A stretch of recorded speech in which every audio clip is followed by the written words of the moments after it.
अस्सलाम वालेकुम। ये जैसा कि पिछली वीडियो में मैंने आपको दिखाया था तिल की काश्त,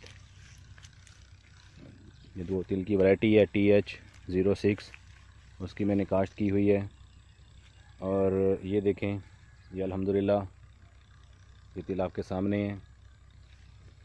इसको मैंने काश्त किया था तकरीबन 1 मई या 2 मई की डेट थी, और आज तकरीबन ये 26 जून है। तकरीबन यूँ समझ लें कि 2 महीने में से 4-5 दिन कम, या 2 महीने समझ लें, 2 महीने की ये फसल हो चुकी है अल्हम्दुलिल्लाह।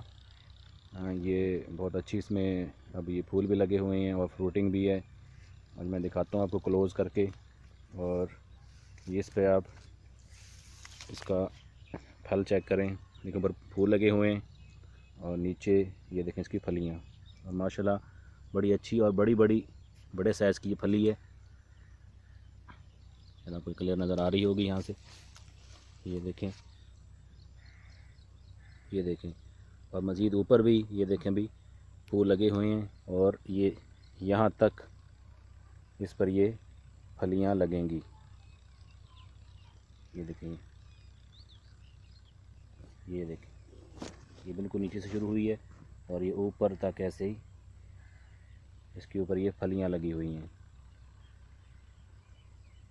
भी कुछ छोटे पौधे हैं जिस पे ये देखें फूल लगे हुए हैं, और किसी पे फलियाँ और फूल, और किसी पे ये देखें फलियाँ लगी हुई हैं, फूल लगे हुए हैं।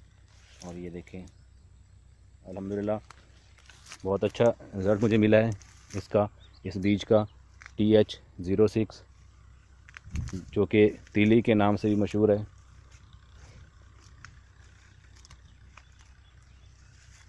ये देखें, आपको नज़र आ रहा होगा, ये तकरीबन एक एकड़ करीब मैंने इसको काश्त किया है। ये फ़र्स्ट मेरा एक्सपीरियंस था इसको काश्त करने का, जबकि इधर हमारे इलाका जहाँ पे हूँ मैं, भावलपुर के साथ ही ये हमारा रकबा है। भावलपुर से ये 25 किलोमीटर आमलपुर शर्किया वाली साइड पे ये हमारा रकबा है। और यहाँ मैंने काश्त किया था, और यहाँ पर ये यूँ समझ लें ये फर्स्ट जो है मैंने ही इसको काश्त किया है। इसके अलावा जैसे हमारे यहाँ आम रूटीन में होता है कि कपास की फसल के साथ ही बाहर 1-2 सियाड़, ये 1-2 से कहते हैं, खेलें, उस पर ये अमूमन काश्त किया जाता है हमारे इलाके में।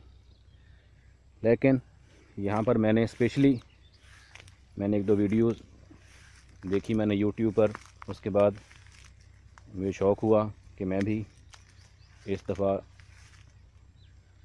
इसको काश्त करूं तजर्बाती तौर पर।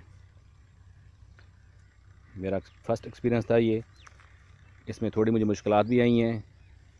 ये देखें, वो मुश्किलात ये हैं कि जगह बीच में से आपको नज़र आ रही हो खाली है खेलों के दरमियान। ये देखें,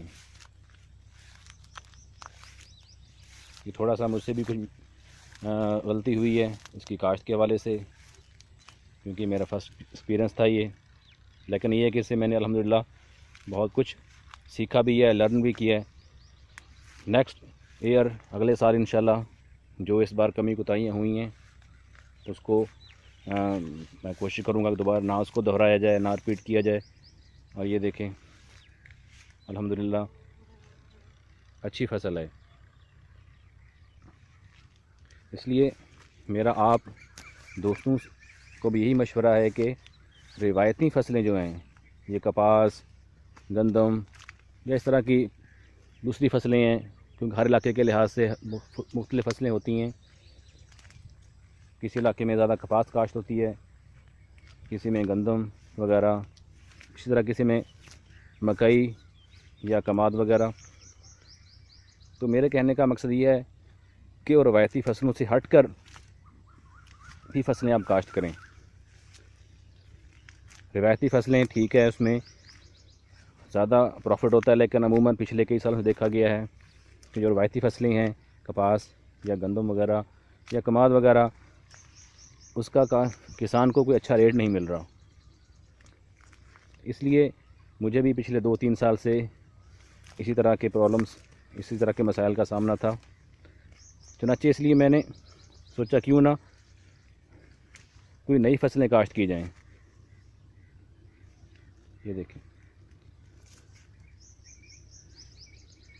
तो ये सोचकर मैंने इस साल एक एक्सपेरिमेंट के तौर पे ये 1 एकड़ काश्त किया है। और ये देखें आपके सामने अल्हम्दुलिल्लाह अच्छी फसल हुई है। लोग भी माशाल्लाह के लोग देखने आ रहे हैं दूर दूर से। काफ़ी दोस्त अहबाब पूछ भी रहे हैं, इसके बारे में मालूमात ले रहे हैं मुझसे आके, क्योंकि हमारे इलाके में अमूमन काश्त नहीं होती है। मतलब काश्त जैसे बताया मैंने आपको, थोड़े पैमाने पर होती है या बहुत ही ज़्यादा महदूद पैमाने पर, कि ज़्यादा हुआ किसी ने 1 आध कनाल, 1.5-2 कनाल काश्त की। अदरवाइज़ लोग इस तरफ ज़्यादा मुतवज्जो नहीं होते।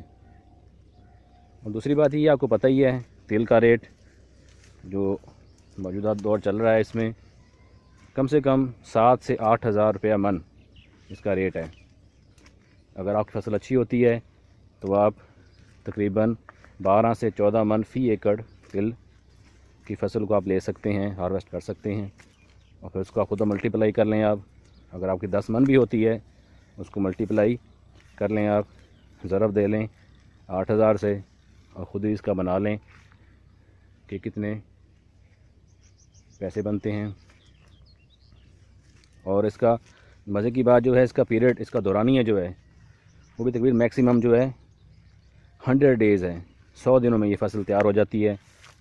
मिनिमम 90 डेज़ मतलब 3 महीने, ज़्यादा से ज़्यादा 100 दिन में ये फसल तैयार हो जाती है और इसको आप हार्वेस्ट कर सकते हैं। मतलब इसका ख़र्चा भी कुछ ज़्यादा नहीं है। वो भी इंशाल्लाह मैं आपको डिटेल बताऊंगा वीडियो के एंड में कि कितना ख़र्चा इस पर मैंने किया है, क्या कुछ मैंने इसमें ज़मीन में डाला काश्त के वक्त, और उसके बाद कौन कौन से मुझे मसाइल पेश आए, वो इंशाल्लाह मैं डिटेल में आपको बता दूंगा। मकसद आपको दिखाने का वीडियो ये है कि आपके सामने ये फसल जो है अल्हम्दुलिल्लाह मुझे इसका अच्छा रिस्पांस मिल रहा है।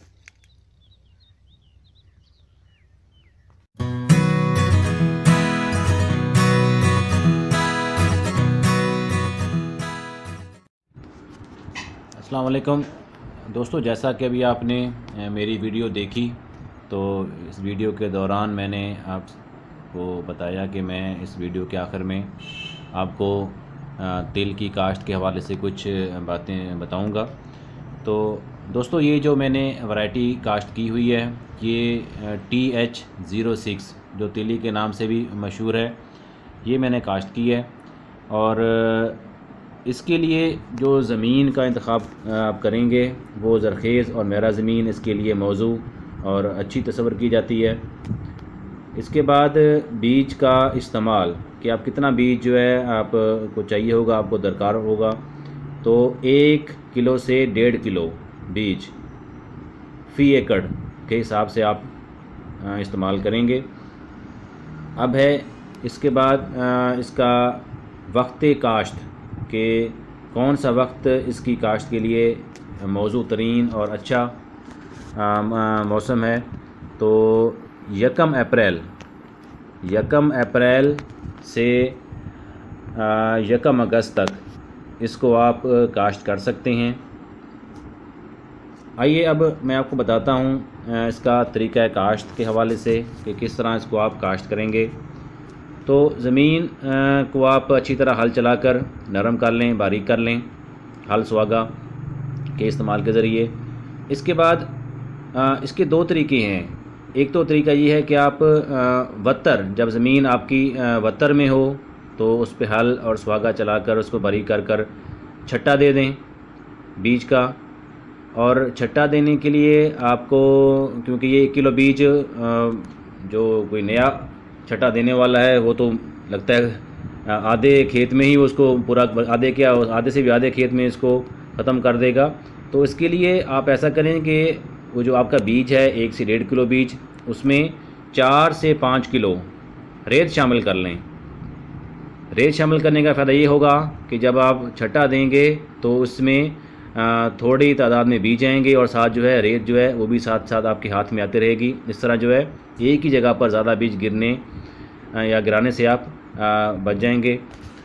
तो इसके लिए आप करेंगे ये कि या छट्टा दे लें, छट्टा देने के बाद फिर रेजर के ज़रिए से उसमें खेलें निकाल दें। खेल का फ़ासला जो है तकरीबन कम से कम 2 फुट और ज़्यादा से ज़्यादा तकरीबन 3 फुट का फ़ासला होना चाहिए खेल से खेल के दरमियान। आप 2 से 2.5 भी कर सकते हैं, 3 भी कर सकते हैं। तो ये इस पर आप खेलें बना दें रेजर से। या फिर दूसरा तरीका ये है कि आप ज़मीन को तैयार कर लें, तैयार करने के बाद ज़मीन में खेलें बना दें। खेल ये दूसरी सूरत में खेल से खेल का फ़ासला तकरीबन 3 फुट का होना चाहिए, 2.5 से 3 फुट का। तो उसमें फिर आप जिस तरह मैंने बताया पहले कि बीज में आप रेत शामिल कर लें। 1 किलो बीज में तकरीबन 4 से 5 किलो रेत शामिल कर लें और फिर वो जो तैयार आपके पास एक महलूल होगा उसको आप बज़रिया चोपा, जिस तरह के कपास के चोपे अमूमन जो है कुछ इलाकों में कपास बज़रिया ड्रिल काश्त की जाती है और कुछ इलाकों में कपास बज़रिया चोपा, उसमें थोड़ी चुटकी के ज़रिए चुटकी में बीज लेकर उसमें आप खेलों के ऊपर वो चुटकियाँ लगाते रहें। और उसमें ये है कि आप जो चुटकी से चुटकी या वो का जो फासला रखेंगे वो तकरीबन आप 6 से 8 इंच का रखेंगे फासला, क्योंकि पौधा बड़ा होगा थोड़ा पौधा ये फैलेगा। ये है तो सिंगल स्टिक वैरायटी, लेकिन इसमें ये थोड़ा जब पौधा बड़ा होता है तो उसको ज़रा मतलब हवा की और मतलब थोड़ा सा रोशनी की ज़रूरत होती है। अगर आप फासला कम रखेंगे तो उसमें जो है फिर पौधे को रोशनी कम मिलेगी और उसमें हवा की क्रॉसिंग भी कम होगी, जिससे आपकी पैदावार में जो है फ़र्क आ सकता है। तो इसके बाद जो चीज़ है वो है बीज जब आप काश्त करेंगे बज़रिया, भले आप इसको बज़रिया ड्रिल काश्त करें या चोपा या फिर उसको आप खेलें बना के काश्त करें। बहरहाल जो मैंने एक्सपेरिमेंट किया उसमें जो मुझे अच्छा रिज़ल्ट मिला है वो छट्टा देकर ज़मीन पे तैयार ज़मीन पर खेलें बना दें या फिर खेलों पे आप चोपा के ज़रिए से आप उस पर जो है वो चुटकियाँ सी लगा दें। तो इससे जो है आपको अच्छी जो है आपकी पैदावार अच्छी होगी। और जब आप बीज को ज़मीन में डालेंगे उससे पहले आप इसको जहर लगा लें। उसके लिए आप अमीडा भी इस्तेमाल कर सकते हैं। अमीडा 5 ग्राम फ़ी किलो बीज के हिसाब से, या थायोफेनाइल 2.5 ग्राम फ़ी किलो बीज के हिसाब से आप इस्तेमाल कर लें ज़हर। और इसके बाद है ज़मीन में खादों के लिहाज से कि खादें आप कौन सी जो हैं इसमें डालेंगे आप वक्त काश्त। तो उसमें ये है कि आधी बोरी DAP और आधी बोरी पोटाश बवक्त काश्त, वो भले आप खेलों पे काश्त करें या आप खेले बनाकर उसमें छट्टा देकर खेले बना दें या वैसे ही बज़रिया छट्टा दे दें आप जो ज़मीन है वत्तर ज़मीन है उसमें, तो उसमें भी ये आप यही एक आधी बोरी DAP और आधी बोरी पोटाश बवक्त काश्त इस्तेमाल ज़रूर करें। इसके अलावा यूरिया, अमूमन लोग कहते हैं कि तिल में जो है यूरिया का कोई काम नहीं है, इसको आप यूरिया देंगे तो ये ख़राब हो जाएंगे, ये बैठ जाएंगे, ये सूख जाएंगे। ऐसा कुछ नहीं है। तो उसके लिए आप ऐसा करें कि जब तिल तकरीबन 1-1 फुट का हो जाए इसका पौधा, तो उसको जब आप पानी लगाएंगे तो आप हर तकरीबन 1 से 2 पानी छोड़कर आप 5 किलो से 10 किलो जो यूरिया है वो उसमें आप छट्टा दे दें। मतलब अगर आपने फ़र्ज़ करें इस हफ़्ते पानी लगाया है तो आप कम से कम 1 हफ़्ता या 1.5 हफ़्ता छोड़कर दोबारा फिर जब पानी लगाएंगे आप ज़मीन की हालत को देखते हुए कि अगर ज़मीन पानी को ज़्यादा जज़ब कर लेती है तो यकीनन आपको जल्दी पानी लगाना पड़ेगा। अगर ज़मीन आपकी जो है पानी को जल्दी जज़ब नहीं करती तो यकीनन आपको 1.5 से 2 हफ़्ते के बाद, ये मुमकिन है 3 हफ़्ते के बाद भी पानी लगाना पड़े। ये पानी तब लगाएंगे जब आप देखें कि ज़मीन बिल्कुल खुश्क हो चुकी है और पौधे के जो पत्ते हैं वो मुरझाना शुरू हो जाएं, हल्का हल्का सा अब महसूस करें कि अब ये मुरझाने लगे हैं। इसका मतलब ये है कि पौधे को अब पानी की ज़रूरत है या फसल को पानी की ज़रूरत है। तो अब हर 2 से 3 पानी के बाद हल्की हल्की सी यूरिया इसमें आप इनको देते रहें फसल को, उससे इंशाल्लाह आपकी ग्रोथ जो है वो बहुत अच्छी होगी। और फूल जब डोडी लगेगी तो उसमें भी आपको हल्की हल्की सी यूरिया साथ आपको देते रहना है। इसके बाद है इस पर सुंडियाँ का हमला या इसमें जो बीमारियां आती हैं उसमें अमूमन इस पर सब्ज़ तेला या लश्करी वगैरह का हमला अमूमन जो है देखने में आया है। तो उसके लिए आप किसी भी अच्छी कंपनी की स्प्रे जो है आप इस पर तेले की सदेबाब के लिए, उसकी रोकथाम के लिए या लश्करी की रोकथाम के लिए आप कोई अच्छी स्प्रे अच्छी कंपनी कर सकते हैं। लेकिन ख्याल ये रखना है आपने कोई ऐसी स्प्रे नहीं करनी जो ज़्यादा हार्ड हो। हार्ड से मतलब ये है कि ज़्यादा उसमें जहर ज़्यादा हो, जहर का इस्तेमाल, उससे आपकी पौधों में आपकी फसल में स्ट्रेस आ जाएगा, आपकी जो फसल की बढ़ोतरी है, पौधे की बढ़ोतरी है वो रुक जाएगी। तो ये वो चंद चीज़ें थीं जो मैं आपके साथ शेयर करना चाह रहा था। इसके अलावा मेरे किसी भाई को अगर मज़ीद मालूमात दरकार हों तो मैं इधर वीडियो के नीचे अपना नंबर दे दूँगा। मेरा व्हाट्सअप नंबर भी है, मेरा डायरेक्ट कॉन्टैक्ट नंबर भी है, सेल नंबर भी है, उस पर आप मुझसे रब्ता कर सकते हैं बज़रिया टेक्स्ट, बज़रिया कॉल, या फिर आप इधर वीडियो के नीचे ही आप कमेंट कर सकते हैं। तो इंशाल्लाह मैं कोशिश करूँगा कि जो चीज़ें यहाँ पर मैं बताने से जो मिस हो गई हैं, रह गई हैं, तो वो इंशाल्लाह मैं आप लोगों को वक्तन फ़वक्तन गाइड करता रहूँगा। जितनी मेरी मालूमात है इंशाल्लाह मैं कोशिश करूँगा कि वो आप तक वहाँ पहुँचा सकूँ। और आप दोस्त भी, आप में से कोई मेरे दोस्त ऐसे जो पहले इस तिल को काश्त कर चुके हों तो यकीनन वो भी अपने तासुरात नीचे कमेंट बॉक्स में वो दे सकते हैं, जिससे कि मुझे भी मालूमात मिल सकती हैं और हमारे बाकी जो दोस्त हैं इन कमेंट्स को पढ़ने वाले, वीडियो को देखने वाले, वो भी आपकी दी हुई मालूमात से फ़ायदा उठा सकते हैं। इस तरह इंशाल्लाह मिलजुल कर हम एक अच्छी फसल जो है उसको हम परवान चढ़ा सकेंगे। शुक्रिया जी, अल्लाह हाफ़िज़, अस्सलामु अलैकुम वरहमतुल्लाह।